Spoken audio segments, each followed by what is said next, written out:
प्राचीन भारत के क्रम में ये अंतिम वीडियो है। उम्मीद करती हूँ प्राचीन भारत का इतिहास की वीडियोज़ आपको पसंद आई होगी और इसके बाद हम मध्यकालीन भारत का इतिहास पढ़ेंगे।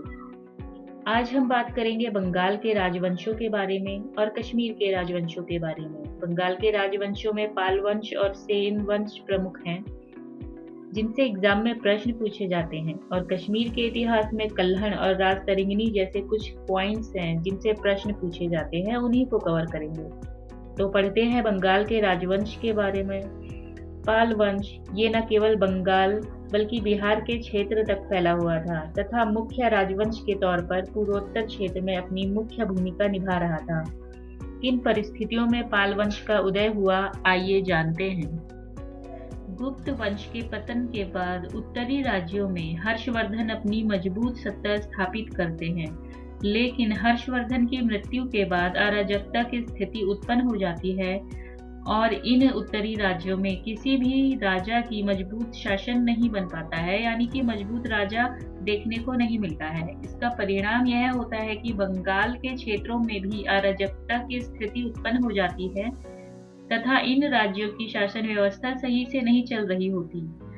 और तब कुछ विद्वानों ने मिलकर बंगाल राज्य को बेहतर दिशा मिले ये मत बनाकर गोपाल नामक व्यक्ति को पाल वंश का राजा घोषित करते हैं। इस प्रकार से बंगाल का शासन एक कुशल और पढ़े लिखे व्यक्ति के हाथ में सौंप दी जाती है, और गोपाल के बाद जितने भी शासक हुए उनके नाम के आगे पाल लगा हुआ था, इसलिए हम इन्हें पाल वंश के नाम से जाना जाता है। पाल वंश की स्थापना 750 ईस्वी में गोपाल ने की थी। इस वंश की राजधानी मुंगेर थी तथा गोपाल बौद्ध धर्म के अनुयायी थे। इन्होंने ओदांतपुरी विश्वविद्यालय की स्थापना की तथा पाल वंश के प्रमुख शासकों में निम्नलिखित शासक आते हैं, जैसे धर्मपाल, देवपाल, नारायण पाल, महिपाल, नयपाल आदि। ये पाल वंश के प्रमुख शासक थे और पाल वंश का सबसे महान शासक धर्मपाल था, जिसने विक्रमशिला, जो कि भागलपुर बिहार में है, विक्रमशिला विश्वविद्यालय की स्थापना की तथा धर्मपाल ने कन्नौज के लिए त्रिपक्षीय संघर्ष में पाल वंश की ओर से भाग लिया था। यानी कि धर्मपाल के समय ही त्रिपक्षीय संघर्ष शुरू हुआ था। त्रिपक्षीय संघर्ष यानी कि तीन शासकों के बीच निरंतर चले संघर्ष को त्रिपक्षीय संघर्ष के नाम से जानते हैं। त्रिपक्षीय संघर्ष किन किन राज्यों के बीच हुआ था, तो ये कन्नौज के क्षेत्र को प्राप्त करने के लिए तीन प्रमुख राज्य या राजवंश संघर्ष कर रहे थे। ये थे बंगाल के पाल वंश, दूसरे थे प्रतिहार वंश तथा तीसरे थे राष्ट्रकूट। इनके बीच कई बार संघर्ष चलते रहे। इसी संघर्ष को त्रिपक्षीय संघर्ष कहा जाता है।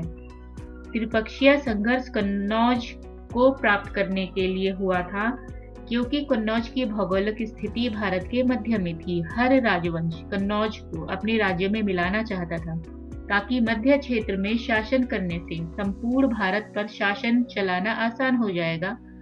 और धर्मपाल पालों की तरफ से प्रथम शासक था जिसने इस त्रिपक्षीय संघर्ष में भाग लिया। गुजराती कवि सोठल ने धर्मपाल को उत्तरापद स्वामी की उपाधि से संबोधित किया था तथा सोमपुर महाविहार का निर्माण धर्मपाल ने कराया था। अब पढ़ेंगे पाल वंश के दूसरे महत्वपूर्ण शासक देवपाल के बारे में। देवपाल ने बिहार के प्रमुख बौद्ध मठ का निर्माण करवाया था। देवपाल के भारत से बाहर द्वीपीय राज्यों से भी अच्छे संबंध थे। इसी कारण जावा द्वीप राज्य के शैलेंद्र वंशी शासक बालपुत्र देव के अनुरोध पर नालंदा में एक बौद्ध विहार बनवाने के लिए 5 गांव दान में दे दिए थे तथा बाल वंश का अंतिम शासक मदनपाल था। अब पढ़ेंगे सेन वंश के बारे में। सेन वंश के संस्थापक सामंत सेन थे। इनकी राजधानी नदिया लखनौती, जो कि बंगाल में है। सेन वंश के प्रमुख शासक विजय सेन, बल्लाल सेन और लक्ष्मण सेन थे। सेन वंश का प्रथम स्वतंत्र शासक विजय सेन था, जो शैव धर्म का अनुयायी था तथा दान सागर एवं अद्भुत सागर नामक ग्रंथ की रचना सेन शासक बल्लाल सेन ने की थी। सेन वंश का अंतिम शासक लक्ष्मण सेन था और लक्ष्मण सेन की राज्यसभा में गीत गोविंद के लेखक जयदेव पावंड के लेखक धोई और ब्राह्मण सर्वस्व के लेखक हलायुध रहते थे। तो सेन वंश के संस्थापक सामंत सेन थे, जिनकी राजधानी नदिया लखनौती थी, और प्रमुख शासकों में विजय सेन, बल्लाल सेन और लक्ष्मण सेन ये प्रमुख शासक थे।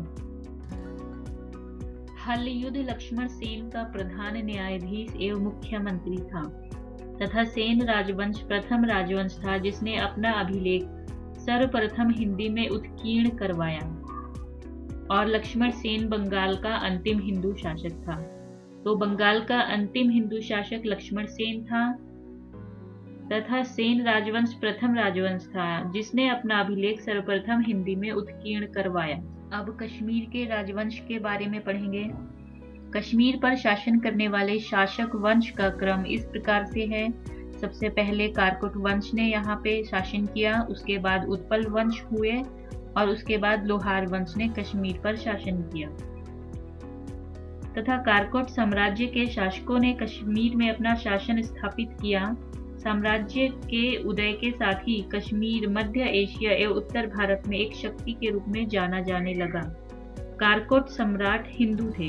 इन्हें अपनी राजधानी परिहासपुर में भव्य हिंदू मंदिरों के निर्माता के रूप में जाना जाता है। इन्होंने बौद्धों को भी संरक्षण दी तथा इनकी राजधानी के खंडरों में कुछ स्तूप, चैत्य और विहार मिले हैं। 627 ईस्वी में दुर्लभ वर्धन नामक व्यक्ति ने कश्मीर में कारकोट वंश की स्थापना की और हेनसांग इन्हीं के शासनकाल में कश्मीर की यात्रा की। कारकोट वंश का सबसे शक्तिशाली राजा ललितादित्य मुक्तापीड था तथा कश्मीर का मार्तंड मंदिर का निर्माण ललितादित्य मुक्तापीड के द्वारा करवाया गया था। कारकोट वंश के बाद कश्मीर पर उत्पल वंश का शासन हुआ।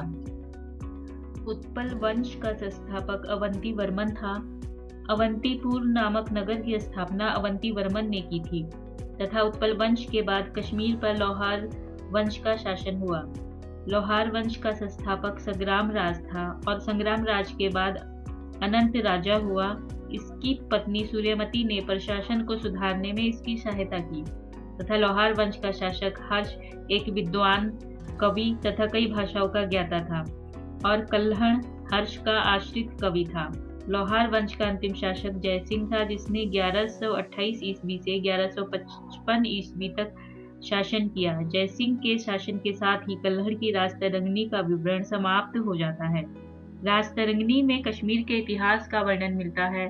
तो इस प्रकार से आज हमने बंगाल के वंश और कश्मीर के वंश के बारे में पढ़ा। अगर आपको वीडियो अच्छी लगी हो तो प्लीज़ लाइक, शेयर और सब्सक्राइब करिए। Thank you.